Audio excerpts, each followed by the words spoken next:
All right. We're going to get started here. I can see there's more people rolling on right now. Great. Good to see everyone from all these different locations around the United States. Okay. Well, hello, everyone. My name is Holly Moran. I am the registered dietitian and diabetes educator for Splenda Healthcare. Thanks for joining me today to learn about keys to healthy weight loss. So as we know, a lot of people try to lose weight at the beginning of a new year for a variety of reasons. It could be just because we want a fresh start, or maybe we put on some extra pounds during the holiday season and we want to take that off. But we also know that losing weight can be pretty difficult for a bunch of reasons. And so we're going to discuss that today, and we're going to look at those keys to healthy weight loss. I also just want to take this moment to recognize that weight loss can be a really sensitive topic. When I worked at a diabetes center, a lot of my patients would share their struggle stories about, weight loss and that. So I just want to recognize that here today and say, I understand, I care, even though I don't know all of you personally, I just want to know that I sympathize. And so anyway, wanted to just, recognize that, but let's get started with some housekeeping. I have Frank Bodner here with me. You can't see him, but he's right next to me. He's our moderator for today. And if you have any questions at all for me throughout this webinar, pop them in your little Q&A button on your Zoom bar. And we'll be answering those questions at the end of the webinar. We'll answer as many as we have time for. And if you have any technical questions, you could drop those into the chat. All right, so we're going to get started here. Move this. All right. I've got a little bit of a lag here. Hold on. Okay, there we go. All right, so this is our outline for today. We're going to be first talking about the risks of excess weight, how to properly assess weight, what affects your body weight, and then how to achieve a healthy weight. So those keys that we're talking about. So a lot of people, they want to lose weight because they want to look good, they want to feel good, and those are great reasons, of course, but there actually are some health reasons for why you would want to remove excess weight from your body. So one of those things is going to be, it increases your risk for type 2 diabetes. So this is even without having that genetic risk factor or family history of diabetes. In fact, a recent study showed that people who don't have a family history of diabetes, if they are obese, they're still 8 times more likely to develop diabetes. And if you do have that family, that genetic risk factor, then your risk is obviously even higher. If you're someone who already has diabetes, extra weight on the body can increase your risk for diabetes complications. These are things like kidney disease, nerve damage, eye damage. And that's because extra weight makes it harder for your body to control blood sugar levels and thus increases your risk for those complications. And then we have heart disease. So this is something that, goes along with type 2 diabetes. Typically, often when your risk for one increases, your risk for the other increases. So now we have, a pretty good understanding of the reasons for why we would want to get that excess weight off of our bodies. So now we're going to take a look at how we properly assess our body weight. A lot of people just look at the number on their bathroom scale, and that's fine, but it's not really a complete picture of weight. And so, as you can see from this little clipboard here, there's more parts to a weight assessment, and these are things that your doctor should be looking at too, obviously. So we're going to start off here with the first one. We've got body shape. You may have heard of the apple versus the pear concept. So people who are apple shaped, they carry more of their weight in their upper body. So that's going to be in the waist and in the abdomen. And then there's the pear shaped people who carry more of their weight in their lower body. So that's going to be in the hips and the butt and the thighs. So apple-shaped folks, they tend to be at more increased risk for things like type 2 diabetes and heart-related conditions like high cholesterol, high blood pressure. And that's because they have more of that fat stored around that upper body area near the heart, okay? Whereas pear-shaped folks, they're going to be more at increased risk for things like varicose veins and orthopedic problems, which are lower body issues. So while both shapes can have their consequences, doctors are going to be more concerned about apple-shaped people because of those increased risk for those chronic conditions. And so my family, we're an apple family when we tend to gain weight in that upper area. And my family has strong history of diabetes and heart disease. So I've definitely seen this from like a personal view. And so that's why I try to be really extra careful with weight myself. All right. So, and I also wanted to mention too, genetics is a big portion of how your body's shaped. So this isn't something you really have control over where you do gain that weight. So it's unfortunate, but again, what we're trying to aim for here is just that healthy weight loss. So we're going to move on to the next part here of proper weight assessment. So we have waist size. So increased waist size increases your risk for those obesity related conditions that I was just talking about, like the diabetes, the heart disease. And so this particularly is for men, it's a waist size greater than 40 inches. And for women, it's greater than 35 inches. So I do want you to make measuring your waist size a part of, your weight assessment over time, your weight loss journey, because again, just that single number on the bathroom scale is not going to be, a full picture view. So what you want to do is take a soft measuring tape, kind of like the one that you would have in your sewing kit at home, wrap it around your waist just above your hip bones, standing up, and do it after you exhale or breathe out. And that's the way to get an accurate measurement there. And again, if it's over 40 for men and over 35 for women, then you're at increased risk. So you want to be measuring that. So the next part we have here is body composition, which is a percentage of like the fat, the bone, muscle, water in your body. This isn't something that like the average person really has to measure. If you're, athletes, bodybuilders, they're going to be the people that are really focused on body composition because, usually through like their gym or their team, their sports teams or whatever, they're going to have access to tools like a skin caliper or a digital device like you see here on this slide. But actually, if you are part of a gym or a health club, you may have access to those tools as well, and you could measure that. I remember measuring in gym class in high school, we had access to those. So this chart here on the right, it shows the acceptable percentages. So you would look at the acceptable percentage that's for the average person. And so you can see here on the women's side, women have a higher percent body fat norm. And that's just for reproductive, like childbearing purposes. Women just tend to have more body fat than men do. And that's totally normal. All right. But again, this is not something that you have to do, but it's kind of more of a like, oh, that's interesting. All right. And then for the fourth part of a proper weight assessment, we have body mass index or BMI. And that's just a measurement of your body weight in relation to your height. So you probably have heard of this one before. Usually this is what your doctor is going to be using to assess your weight. And you'll notice whenever you go to a doctor's appointment, right? You first thing is get weight on the scale, right? It's everything, and I used to take people's weight all the time when I worked at a diabetes center. It's not anyone's favorite part, right? But so you get on the scale and they plug your weight into the computer, and usually your height is already in the computer on record, maybe from previously. And then the computer just automatically calculates your BMI index. So it's going to lump you into one of these four categories that you can see on this slide right here. Okay.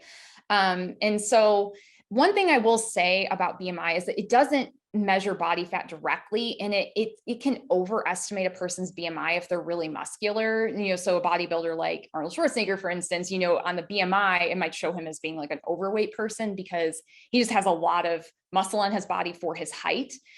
So it's not a great measurement maybe for people who have a lot of muscle or have a lot of muscle loss, but for the average person, I would say BMI is actually a really good measurement. And I would encourage you, weigh yourself on your bathroom scale just once a week throughout your weight loss journey. Don't measure daily because if you do that, you're going to see these weird little minor fluctuations, and it's probably due to like water. Maybe you had a lot of salt the day before or something like that. Just once a week, first thing in the morning, that's the best way to measure. So pick a day of the week, like maybe like Sunday mornings, is when you weigh in. And then you can download a BMI calculator app to your phone, or the NIH, they have a really good BMI calculator on their website. You could Google it, and you just plug in your weight and your height, and that's how you can track your BMI. And I would encourage you to do that with measuring your waist circumference, because again, like the number on the scale, it may not change, as much, but you will noticeably see your waist size decrease if you measure it through your weight loss journey. All right. So we're going to move on and discuss, what is healthy weight loss? Let's define that here. And I'm going to use a fable to define that. The fable of the tortoise and the hare. All right. So healthy weight loss is going to be the tortoise. All right. So it's slow and steady. You lose about 1 to 2 pounds per week, or 5 to 10% of your initial body weight. And you do this by following a healthy eating plan and a good exercise plan. Okay. So it's something that's reasonable, something that you can do, and it's sustainable. So if it's something that you like and you can do, you're going to keep it up and you're going to do it longer, right? Hopefully the rest of your life. Remember, you always want to think of this as a lifelong thing, is eating healthy and exercising. And because it's sustainable, and because you're losing that weight really slowly, you're way less likely to have that rebound weight gain where you put the weight back on again. All right. So the opposite of this is the hare. Okay. Nothing against hares, but with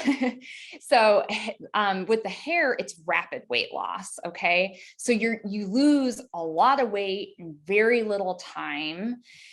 And often this is done through some kind of crash diet plan with all these like food restrictions, where they're like, okay, you can't eat any fruit, or you can't eat any dairy, you're going to cut all this out of your diet. And a lot of times these like crash diet programs, they'll like say, oh, you don't even have to exercise. That's a major red flag. Like if any like weight loss program says like you don't need exercise, false. Okay. That's always part of a good weight loss plan. And because there's so many restrictions involved with this, it's not sustainable. It just doesn't, you just can't keep it up over time. And because you lose the weight so fast, you're more likely to put that weight back on again. So usually the faster you lose it, the faster it can get thrown back on. So I just wanted to describe that, so the moral of this story is what? Slow and steady wins the race. Okay, so now we're going to talk about all of the factors that can affect your body weight. Okay, so this slide is not even going to include a complete list, but I tried to include as many on here as possible. So first of all, we've got that family history, that genetic factor there. So we talked earlier, this heavily determines your body shape, where you gain weight, how you gain weight. Then certain racial and ethnic groups are more prone to overweight and obesity. So let that be known. And then age plays into this too. So as we age, we tend to be less active. We tend to not have as much muscle on our body, and therefore our metabolism slows down. And so as the older we get, just the harder it is to take that weight off. And then we have like sex. So, males or females, like I said earlier, females do tend to carry more body fat, and that's totally normal. So, this is a factor here though. Okay. And then we've got culture. Certain cultures have foods that might be higher in fat or higher in sugar. And so that's going to also play into some weight gain. And then we have environment. So, think about your home environment, or even like your neighborhood. So by definition, like the neighborhood I live in is technically a food desert, which means I don't have, walkable access to a healthy grocery store. There's lots of convenience stores and dollar stores, which may not have as great of healthy food options.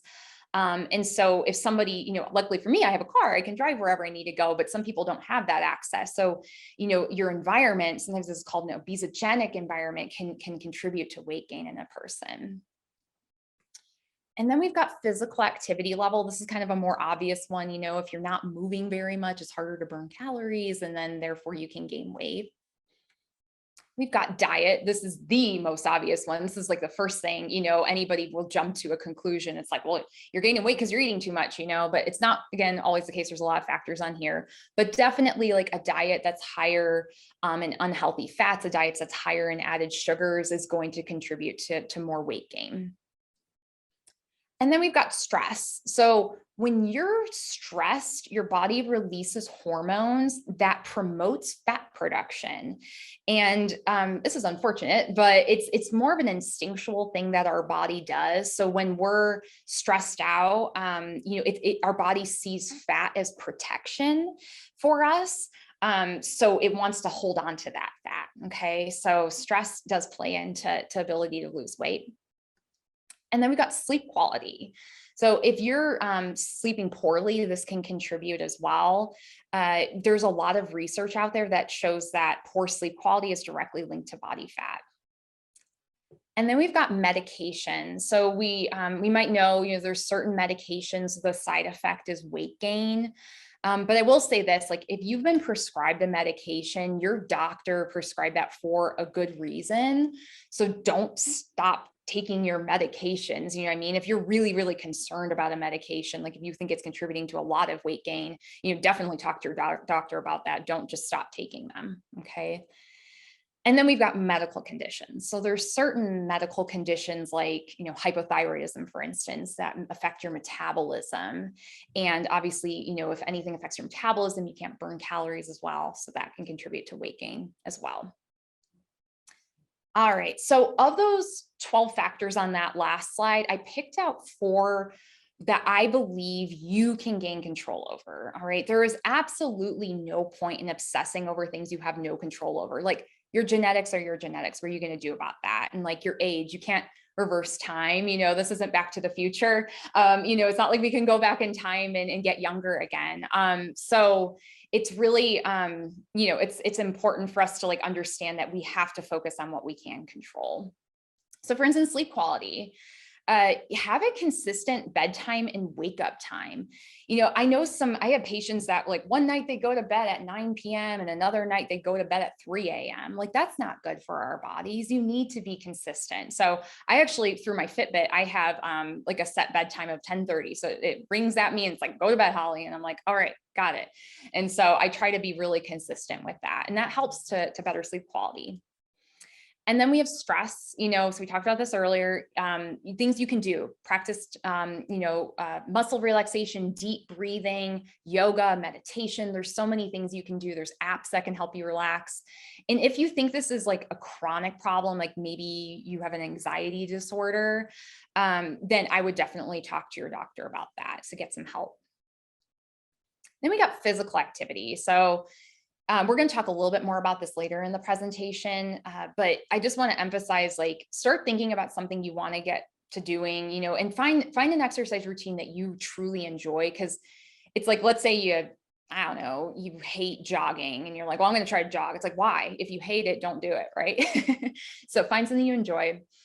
And then we have diet. So you want to really aim for a diet that's balanced, right? That has all 5 food groups. You've got your grains, your proteins, your fruits, your vegetables, your dairy, nice and balanced. Get all those nutrients in your diet. And you want to be pulling out those unnecessary things like added sugar. And we're going to be talking more about that. All right. So before we get on, I do want to stop here, have a quote. I used to share this quote with my patients. It's from John Wooden. It says, "Do not let what you cannot do interfere with what you can do." Okay. So again, this brings it back. Focus on what you can control. Don't let the things you can't control interfere. All right. Okay. Now we're going to talk about belly fat.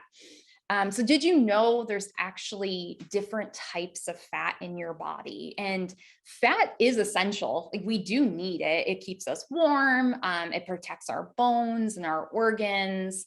But there are, harmful forms of fat, and specifically it's visceral fat. Okay. So you see right there. So visceral fat, AKA belly fat, is the kind that gets packed between our abdominal organs, like our stomach, our liver, our kidneys. And that's going to cause those chronic illnesses like the diabetes and the heart disease, fatty liver, even things like that. So we really want to be careful with that belly fat. And one of the biggest contributors to belly fat is added sugar. Okay, so that's one of the number one ways that you can cut down on that belly fat. So the American Heart Association, they set out guidelines for limiting added sugar in the American diet. They say that for men, you guys got to cut your added sugar intake down to 9 teaspoons a day or less. And for women, we need to do 6 teaspoons a day or less. All right. So that's a really good recommendation from the AHA. But did you know that the average American actually consumes 17 teaspoons of added sugar per day, currently? And so that's about triple for women and double for men. So we're just eating way too much sugar. And we can see that with the rise in overweight and obesity. So let's look at where added sugar is coming from in our diet. So according to the dietary guidelines, sugar sweetened beverages is the number one. That is where we're getting most of our added sugar from. So that's going to be like your sodas, like your sweetened fruit juices, things like Slurpees, coffee, drinks, things like that. And then we have desserts and sweet snacks. So like your cakes, your cookies, your donuts, the cupcakes. And then the coffee and tea drinks. So again, that's like, I guess, a separate category from the sugar sweetened beverages. But yeah, coffee and tea. I mean, this is like an unexpected one for some people. So, you got your fancy coffee house drinks, like your frappes and that, that are loaded with sugar. They're basically like milkshakes. But then there's also like the sugar that you may be putting in your coffee and tea at home. And then obviously candy and sugars is a huge source of added sugar in our diet too. So looking at this slide, I want you to really look at it and think like, maybe I'm having a little bit too much of that. So think about an area where you can start cutting down. So we need to look at where to find added sugars on a nutrition label. So in 2018, the FDA, they updated the label because all of the scientific evidence is pointing towards the harms of added sugar. So they were like, okay, we're going to actually include added sugars now on the nutrition label.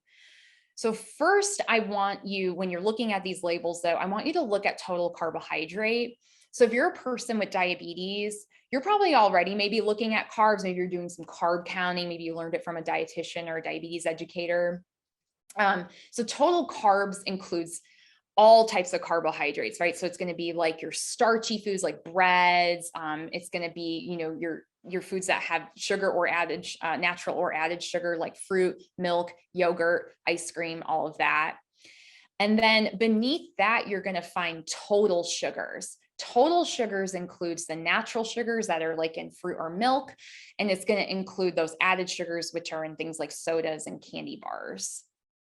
And then beneath that is where you'll find added sugars. Okay. So again, this is just going to be that processed refined stuff that's been added to the foods, like sodas and candy bars. And beneath the nutrition label on a package, you'll usually see a paragraph and it's the ingredients label or list. And that's where you can also spot some sugar ingredients in there. And sugar goes by a lot of different names. You're not just going to see it written out as sugar. You're going to see it written out as maybe like honey or agave or date syrup, or what else we got here? Molasses, barley malt syrup, all sorts of things. So sugar can be like hidden, they say, or like masked as these different names. But some people like to think like, oh, well, honey is healthier for me than white sugar. That's actually not true. Teaspoon for teaspoon, everything on this slide right here is about the exact same amount of carbs and calories. So don't think that you're going to be getting health benefits from one or the other. Your body's going to see them the same way, and they're going to affect your blood sugar levels the same way. So now we're going to get into some concrete ways that you can start cutting down on that sugar in your diet. And here at Splenda, we call them Splenda Swaps. So these are defined as smart, simple ways to swap out sugar for Splenda every day. And there's 2 types of swaps that I'm going to define here. We've got a sweetener swap. So sweetener swap is just like a 1-for-1 substitution. So let's say you're somebody who's using a packet of sugar in their coffee every morning. instead of doing that, you do a packet of Splenda, which has 0 calories, 0 carbs, all of that. And then we've got here, you see the bag of sugar. So this is like, let's say you have like your favorite cake recipe or something, and you use a cup of sugar in it. Well, instead of doing a cup of sugar, you could do a cup of Splenda granulated sweetener, which measures 1 for 1. And then the other way you can do this is a recipe swap.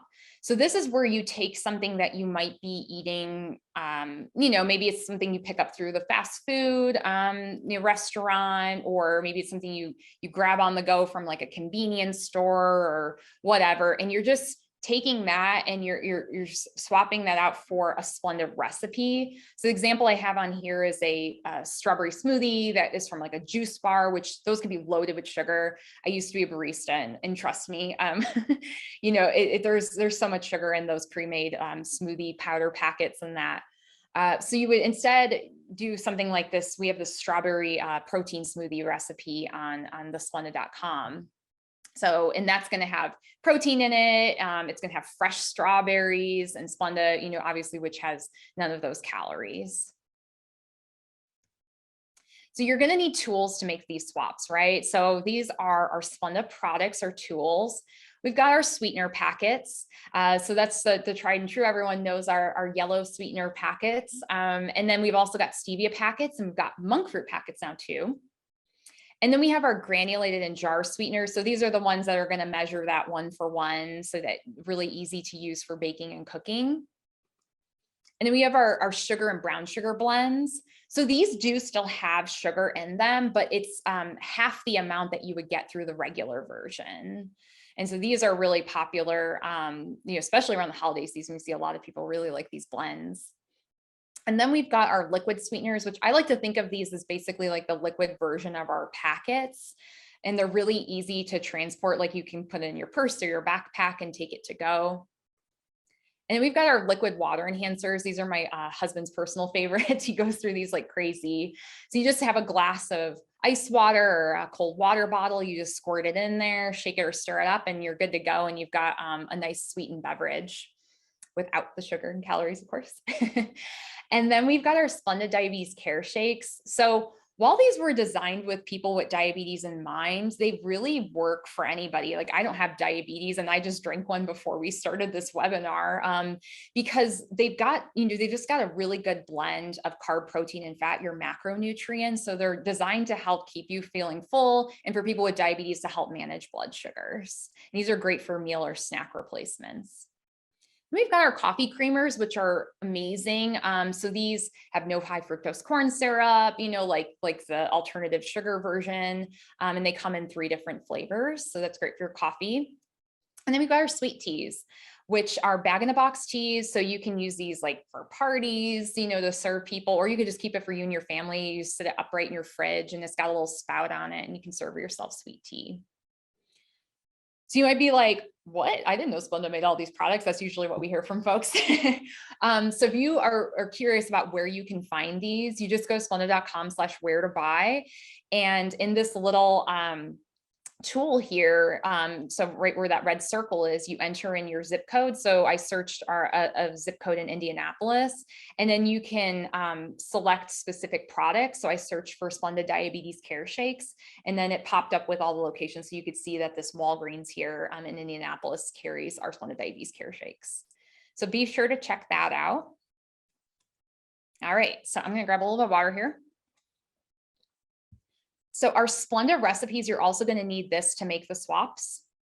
So we've got all sorts of recipe categories on the Splenda website. You could find pretty much anything. We've got breakfast, appetizers, entrees, side dishes, salads. We've got desserts, of course, snacks, drinks, and condiments. And you'll notice on all of these, I have this little blue seal on there, diabetes friendly recipe.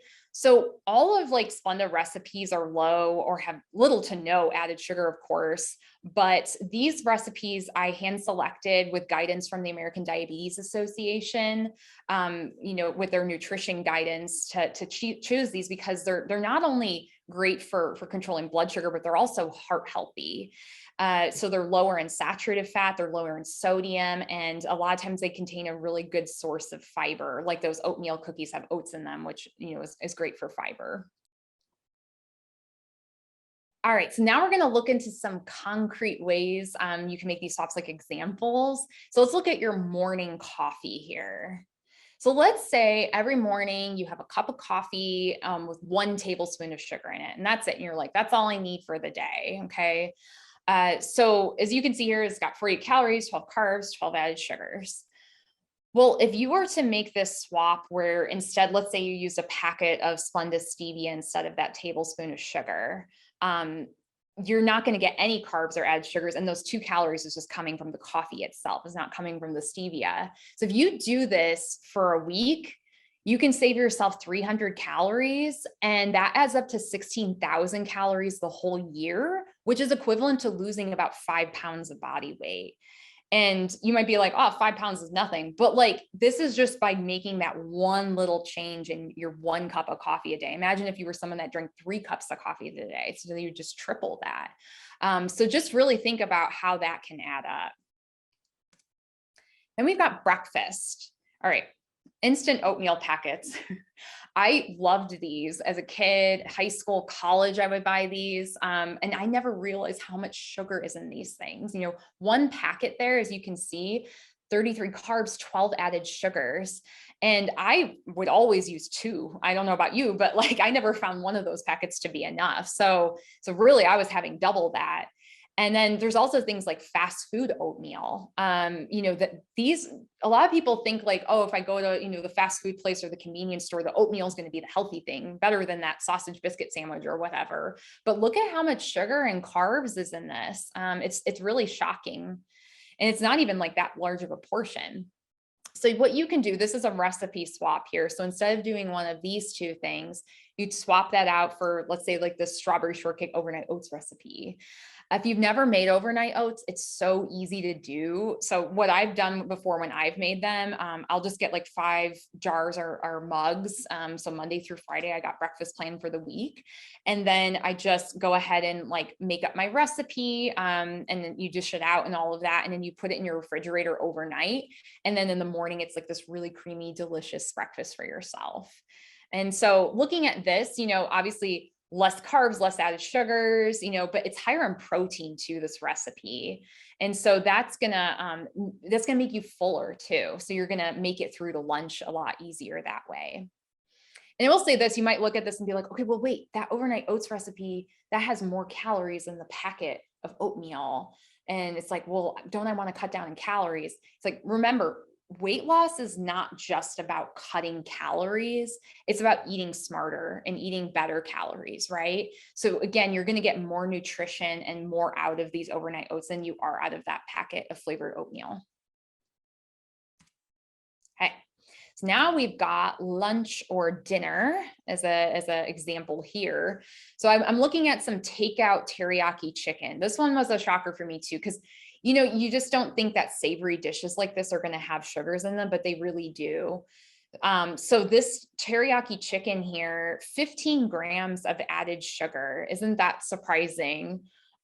So if you make a swap with, let's say, this Splenda baked teriyaki chicken recipe made with our granulated sweetener, this has no added sugar and, way less calories, way less carbs, as chicken should be. You shouldn't be getting your carbs from your protein food, right?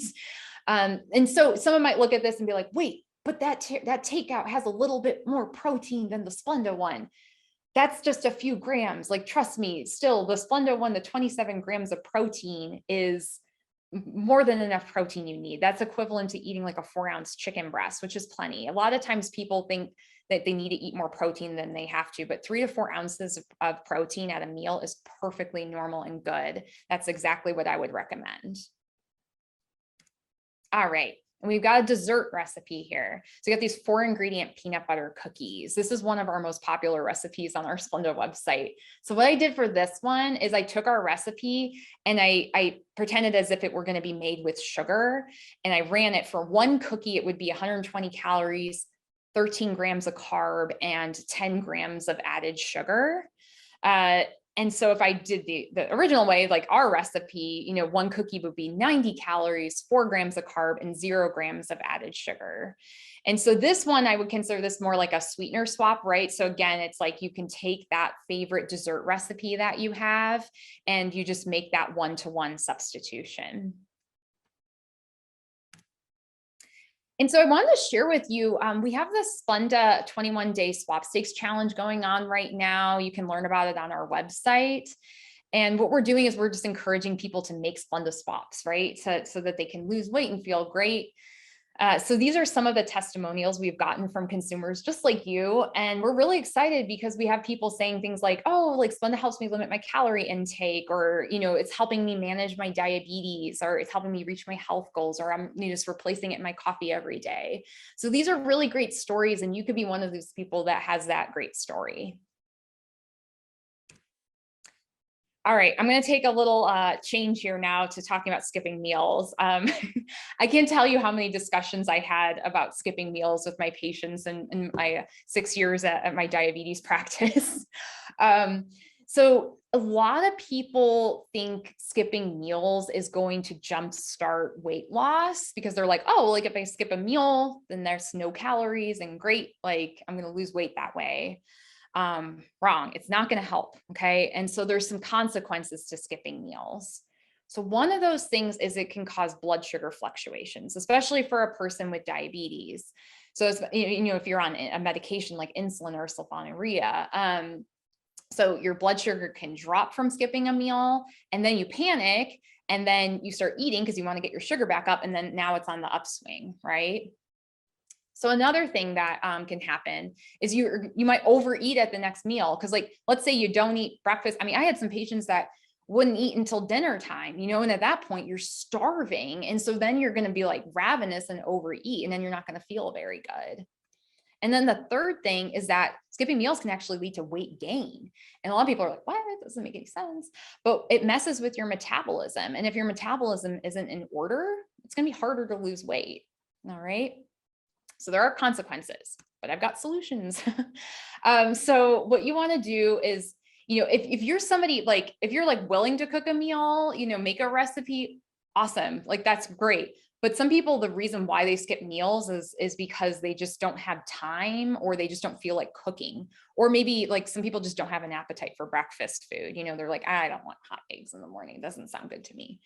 So what you would do, so instead of skipping the meal and getting nothing out of that, you can do something like a meal replacement shake. So like our diabetes care shakes, because you can see here, you get 15 grams of carb. If somebody counts carb choices, that'd be one carb choice. 6 grams of fiber, which is a lot of fiber. I mean, that's about a quarter of the amount of fiber that you want to have a day. And that's just in one shake. And then we've also got no added sugar, of course, and then 16 grams of protein. So you got to think with skipping meals, it's again, not just about like cutting out calories. You got to think about all the other things that you're missing when you skip a meal. You're missing all of that nutrition, and you need to be feeding your body. You need to be nourishing your body. Okay, I promised I'd come back to exercise. I'm here. This is always the groan I would hear from my patients. Okay, I can't emphasize enough though, like a good weight loss program is always going to include exercise. All right. This has been not an easy one for me to get consistent with. I felt like I just got consistent with an exercise program like this past fall. So I'm with you there. So the physical activity guidelines for Americans, they say, they want us to be doing about 150 minutes of moderate activity per week, or you could do 75 minutes of more vigorous activity per week. All right. So let's look at some examples of that. So for moderate activity, this could be something like brisk walking. You could do it outside. I mean, here in Indianapolis, it's pretty cold. It's not that bad. I mean, I'm from Chicago, so like to me, it's more mild here. But you can burn like up to 280 calories per hour doing that. And if you're not about the outdoors, you can go to a mall and walk indoors. You can walk in front of your TV in place. You can get a treadmill and things like that. Another example of moderate activity is like yard work. So we don't really have that option right now, but if you're somewhere warm and sunny, you might have this option. But yard work, you can burn up to 330 calories an hour doing something like that. So that's great. And then some vigorous activity examples is like swimming laps. I highly recommend swimming for somebody that has joint issues, if you've got like arthritis, because it takes that weight, that pressure off of your joints, and you can burn a lot of calories, 510 calories an hour, just doing like, this is just like slow freestyle laps. Like that's how many calories you can burn. And then we've got like playing sports, like basketball, tennis. I know pickleball's kind of become a popular thing now. So with something like that, on average, 440 calories per hour you can burn, which is really significant. So again, like the key to a good exercise program is doing something that you actually like to do. So really dig into that and try to find something that you like. All right, so this is my last piece here. So I want to really emphasize keeping a log, okay? It really, really, really helps keep you accountable when you're trying to lose weight. So you can do this through various forms. You can get like just a standard paper journal. They actually make journals that are like specific food trackers. You probably can find them at like Barnes & Noble or on Amazon. And then there's also phone apps. There's so many fantastic phone apps out there. A personal one that I've used is like MyFitnessPal. I know there's Calorie King, there's lots of them. And then we've got just like a standard wall calendar you can use to track your weight loss as well. So with all of these, you just got to make sure you're logging the what are you eating? What exercise did you do? The how, so how much you ate, how long you exercised for, and then the when, which is, the date and time that you did it. It's important to track that.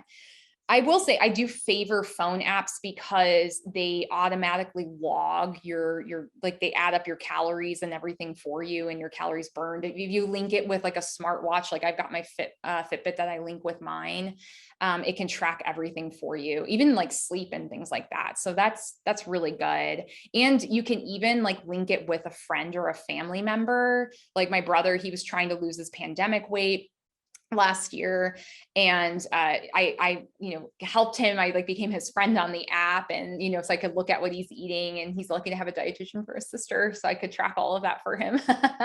But yeah, that was really good. All right, so now we're going to jump into that Q&A. So we're good on time here, so Frank, give me a question. All right, Holly, we have some great questions that came in. So I'm going to kick off one that you already touched upon, but maybe you can add a few tidbits. Great job, by the way. I always learn something new when you present. So I'm taking in all the great information as well. So question from Samantha S. How can skipping meals contribute to weight gain?